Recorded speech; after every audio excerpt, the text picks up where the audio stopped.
प्यारे बच्चों, आज हम पढ़ने वाले हैं पाइथागोरस प्रमेय कक्षा 10वीं में। ये महत्वपूर्ण प्रश्न है, ये 4 नंबर के पूछे जाते हैं एग्ज़ाम में। तो पाइथागोरस प्रमेय जानने से पहले हमें कुछ समरूपता के बारे में समझ लेना है। पहले हम समरूपता समझ लेते हैं, फिर पाइथागोरस प्रमेय को सिद्ध करके दिखाएंगे। समरूपता जो होता है, इसको अंग्रेजी में कहते हैं सिमिलरिटी। समरूप को समझें, सम धन रूप, दो शब्दों से मिलकर बना है सम धन रूप। सम का मतलब होता है बराबर और रूप का मतलब होता है पैटर्न। मतलब जिसका ऐसा कोई ज्यामितीय आकृति जिसमें पैटर्न क्या हो, एक जैसा चलता है, पैटर्न एक जैसा दिखाई दे। जैसे हम बात करते हैं, हमने एक समकोण त्रिभुज बनाया, इससे बड़ा बनाया समकोण त्रिभुज, फिर इससे बड़ा बनाया, तो ये क्या है, एक पैटर्न कहलाएगा। पैटर्न में एक रूपता दिखनी चाहिए, तो यही कहलाएगा समरूप। यानी इसका रूप जो है बराबर होगा, यानी कि पैटर्न इसका बराबर होगा, एक ही डिजाइन के होंगे। जैसे हम देखते हैं ना, साड़ी में डिजाइन एक ही तरह के बने होते हैं, तो एक पैटर्न एक जैसा होता है, उसे हम समरूप कह सकते हैं। तो यहाँ पर भी आप देख पा रहे हैं, ये आकृति हालांकि छोटी है, लेकिन पैटर्न दूसरा भी उसी के जैसा है, तीसरा भी उसी के जैसा है। तो चलिए इसको हम एक उदाहरण के माध्यम से समझने का प्रयास करते हैं। हमारे पास दो आकृति दिखाई दे रही है, देखेंगे, है ना। पहले त्रिभुज का नाम है ABC और दूसरे त्रिभुज का नाम है PQR। आप देख पा रहे हैं दोनों जो है एक जैसे ही दिख रहे हैं पैटर्न में। हालांकि ये थोड़ा सा आकृति में छोटा है, ये थोड़ा सा बड़ा दिखाई दे रहा है, लेकिन पैटर्न एक जैसा ही है ना। लेकिन इसकी तुलना यदि हम इससे करें, एक और चित्र से देखें यहाँ पर, तो दोनों का पैटर्न अलग अलग होगा, है ना। क्यों पैटर्न अलग होगा? क्योंकि यहाँ पर कोण जो बनेंगे संगत कोण, जैसे बी का संगत कोण होगा क्यों, साथ में चलने वाला कोण। तो यहाँ पर आपको दिखाई दे रहा है 90 अंश का कोण, यहाँ पर 90 अंश से कम है, तो ये दोनों का पैटर्न एक जैसा नहीं है, यानी कि ये समरूप नहीं होगा। तो समरूप कैसा होगा? इस तरह से होगा, जिसके पैटर्न एक जैसे दिखाई दे। तो समरूप होने के लिए हमारे पास दो शर्तें हैं। पहला शर्त है, ध्यान देंगे आप, संगत कोण बराबर हो। संगत कोण किसे कहेंगे, देखेंगे। ये त्रिभुज के ऊपर है, ये त्रिभुज के ऊपर है, तो A P के बराबर होगा। बाएं तरफ देखेंगे B है, इसके बाएं तरफ Q है, यानी B Q के संगत होगा, यानी बराबर होगा। और कोण C दाएं तरफ है ये, और R दाएं तरफ है, तो ये दोनों कोण आपस में क्या होंगे, बराबर होंगे। तो हम लिख सकते हैं कि संगत कोण बराबर होगा। तो कोण A के बराबर होगा कोण P, कोण B के बराबर होगा कोण C, और कोण Q है, और कोण C के बराबर होगा कोण R, है ना। A के बराबर P, B के बराबर Q, C के बराबर R। तो ये संगत कोण बराबर होने चाहिए समरूपता के लिए। दूसरा होता है संगत भुजा समानुपातिक हो। समान अनुपातिक हो, किसकी बात हो रही? संगत भुजा की बात हो रही। तो त्रिभुज में कितनी भुजाएं हैं? 3 भुजाएं होती है, A से B ये वाली भुजा, BC और AC। इसी प्रकार PQ, QR, PR। तो संगत भुजा की बात हो रही, तो संगत भुजा किसे कहेंगे? जो साथ में चलेगा। जैसे कोण संगत हुआ, वैसे भुजा को भी संगत लेना है। देखो, भुजा ये बाईं तरफ है त्रिभुज के, यानी AB किसके संगत होगा? PQ के। BC भुजा किसके संगत होगा? QR के। और AC भुजा किसके संगत होगा? PR के। तो इस तरह से हम लिख सकते हैं अनुपात में AB बटे PQ।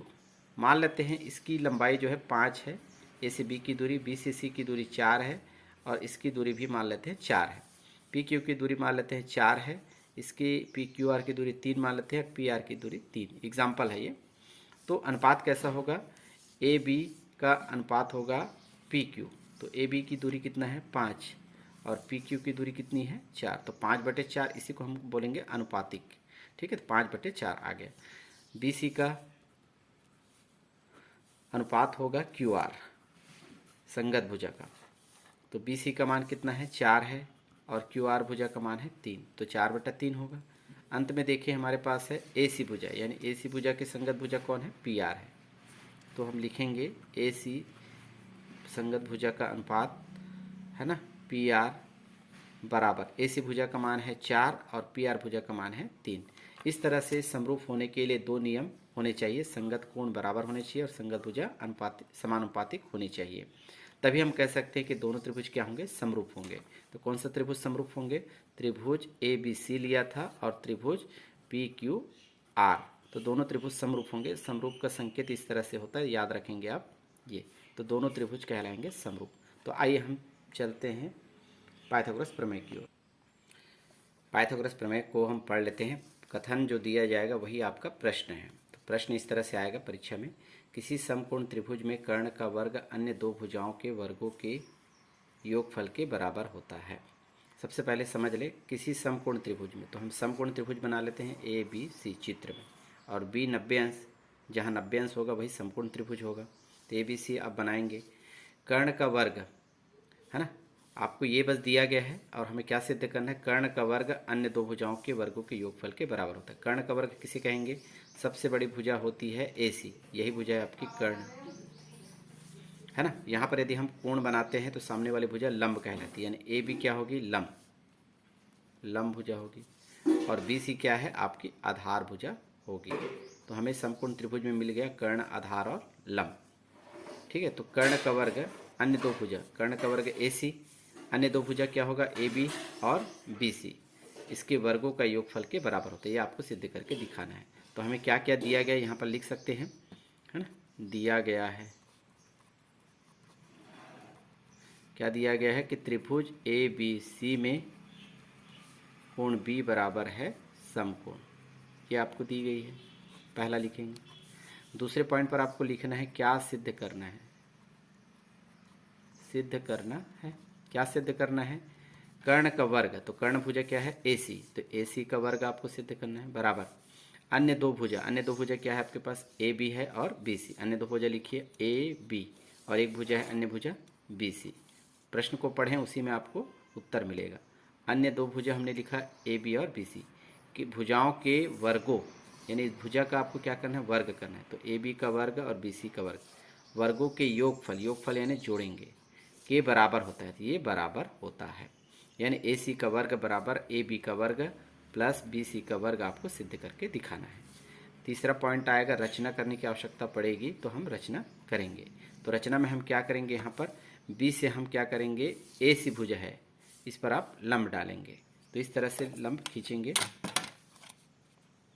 90 अंश कोण बनना चाहिए, इस तरह से ध्यान देंगे आप। ये यहाँ पर आप लिखेंगे D, तो इस तरह से इस BD लंब खींचते हैं AC भुजा पर। तो आप रचना में लिखेंगे कि हमने खींचा BD लंब खींचा AC। अब चौथे पॉइंट पर इसको प्रूव करना है, तो हम इसमें चित्र के माध्यम से थोड़ा बताने का प्रयास करेंगे, ध्यान से समझने की कोशिश करेंगे। यदि चित्र समझ में आ गया तो आप इस प्रश्न को आसानी से बना सकते हैं। चलिए देखते हैं, आपके पास एक ऐसा ही त्रिभुज है जैसे यहाँ पर बनाया गया है ABC और ये BD लंब, ऐसा ही।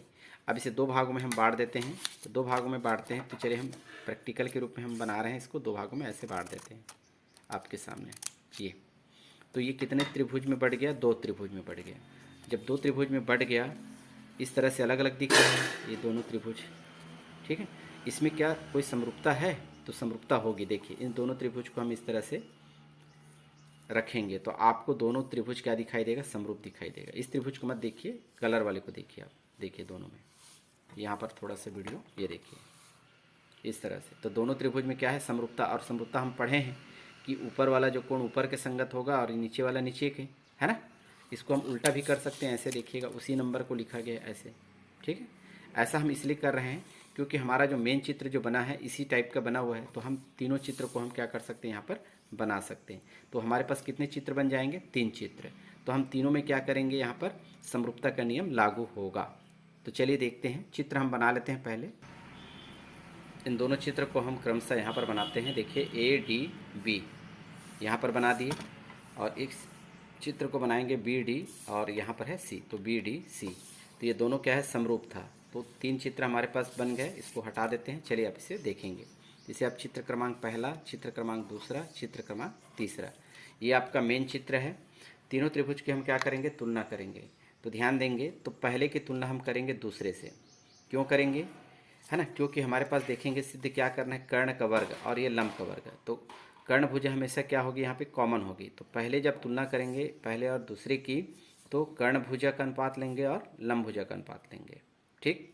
दूसरी बार पहले और तीसरे त्रिभुज की जब तुलना की जाएगी, तो अब हम लेंगे, कर्ण कॉमन है दोनों में, तो कर्ण भुजा का अनुपात, और लेंगे हम लंब आधार भुजा का अनुपात। तो सबसे पहले हम चलते हैं पहले और दूसरे में। तो यहाँ पर ये संगत कोण दिखाई देगा। चलिए पहले लिखते हैं चित्र क्रमांक पहला व दूसरा से। पहले दूसरे चित्र को देखिएगा। तो कौन सा त्रिभुज है आपके पास? A B C A D B. तो लिखेंगे त्रिभुज ए बी सी व त्रिभुज ए डी बी। ठीक, कोण यहाँ पर बन रहा है, इसको सेंटर में लिखेंगे। इसमें क्या क्या समरूपता के नियम लागू होते हैं? जब ये समरूप दिखाई दे रहा है दोनों चित्र, है ना, तो हम क्या करेंगे, यहाँ पर दोनों में समानता करेंगे। संगत कोण बराबर होते हैं। तो संगत कोण देखो यहाँ पर पहले और दूसरे चित्र में, यहाँ पर ऊपर में ए दिखाई दे रहा है, इसके ऊपर में क्या दिखाई दे रहा है? ए। तो ये दोनों कोण है और ये दोनों कोण बराबर है। और कैसा कोण है? उभयनिष्ठ, कॉमन है दोनों में। तो हम लिख सकते हैं कि कोण ए बराबर कोण ए। तो इसे हम लिखेंगे साइड में उभयनिष्ठ कोण, उभयनिष्ठ कोण। दूसरा पॉइंट बना लीजिएगा।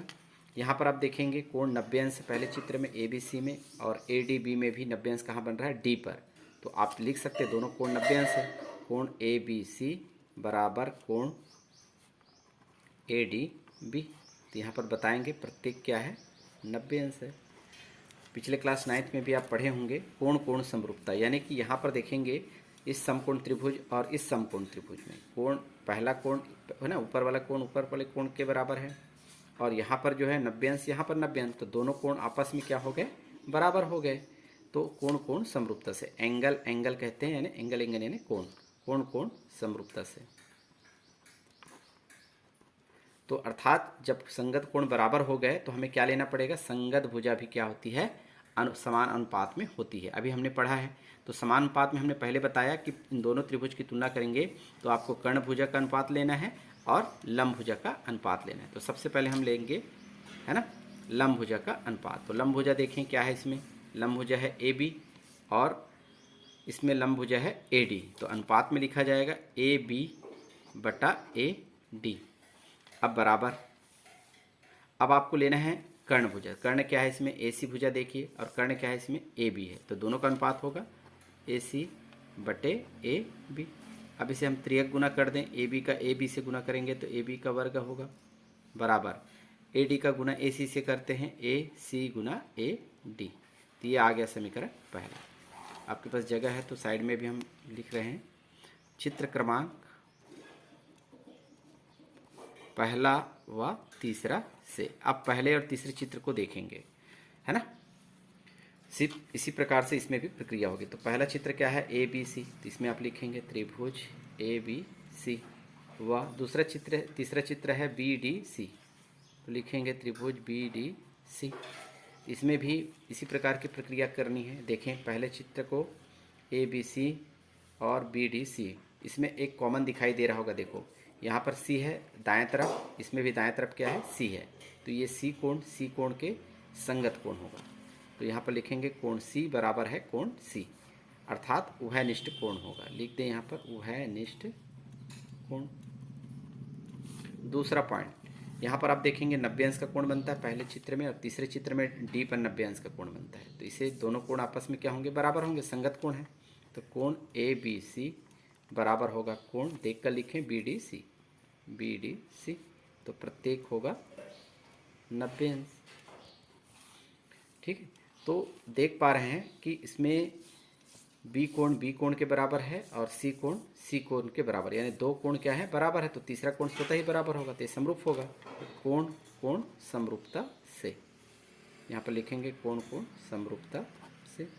तो क्या हो जाएगा? संगत कोण बराबर हो गए, तो संगत भुजा को भी अनुपात में लेना पड़ेगा। हमने बताया है कि जब हम पहले और तीसरे चित्र की तुलना करेंगे तो कर्ण भुजा का अनुपात और आधार भुजा का अनुपात लेना है। तो आधार क्या है इसमें देखेंगे? बी सी है, ये वाला आधार भुजा है, और इसका आधार भुजा क्या है? सी डी है।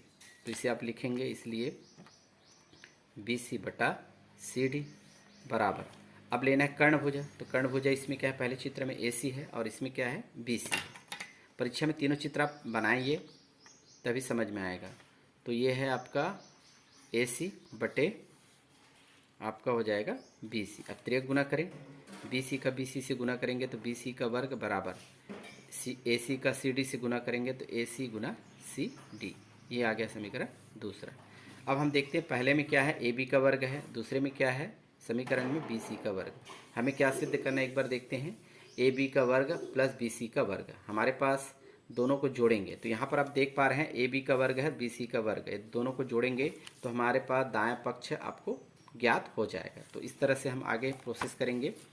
समीकरण पहला में जोड़ेंगे समीकरण दूसरा को। तो बाएं को बाएं तरफ से जोड़िए, यानी होगा ए बी का वर्ग प्लस बी सी का वर्ग। तो दायां भाग दाएं भाग से जुड़ेगा, तो ए सी गुना ए डी है आपके पास समीकरण पहला में, और इसमें हम जोड़ेंगे ए सी गुना सी डी। तो हमारे पास देखेंगे बाएं पक्ष है ए बी का वर्ग प्लस बी सी का वर्ग, ये वाला सिद्ध करना है। इसमें से हमारे पास ये दोनों पद आ गए, हमें लाना है उत्तर ए सी का वर्ग केवल। तो देखिए यहाँ पर आगे प्रोसेस करें। यहाँ पर देखेंगे पहला पद ये दूसरा पद है, दोनों में उभयनिष्ठ दिखाई दे रहा है ए सी और ए सी। ए सी को बाहर निकाल दें, तो ए सी बाहर निकल गया, तो क्या बचेगा कोष्टक में ए डी बचेगा प्लस यहाँ पर बचेगा सी डी। तो हमें उत्तर लाना है ए सी का वर्ग। ए सी तो आ गया है, लेकिन यहाँ से कुछ मान प्राप्त होगा A D plus C D को जोड़ने से क्या मिलेगा। तो मूल चित्र को देखते हैं। ये देखिएगा, ये आपका मूल चित्र है ए बी सी, ठीक है। यहाँ पर दिया गया है A D plus C D. A D plus C D को देखें, ए से डी और सी से डी, है ना। ए से डी और डी से सी को जोड़ेंगे तो हमें ए सी मिलेगा, क्योंकि ए सी का योग दोनों को जोड़ने से प्राप्त होगा। तो हम क्या लिख सकते हैं, इसके स्थान पर ए सी लिख सकते हैं, गुना ए सी, और ए सी से गुना करेंगे ए सी का वर्ग होगा। इसे आप है ना कंटिन्यू लिखेंगे, ए बी का वर्ग प्लस बी सी का वर्ग, तो हमें मिलेगा ए सी का वर्ग। यही है पाइथागोरस प्रमेय, कर्ण का वर्ग बराबर लंब का वर्ग धन आधार का वर्ग इति सिद्धम। धन्यवाद।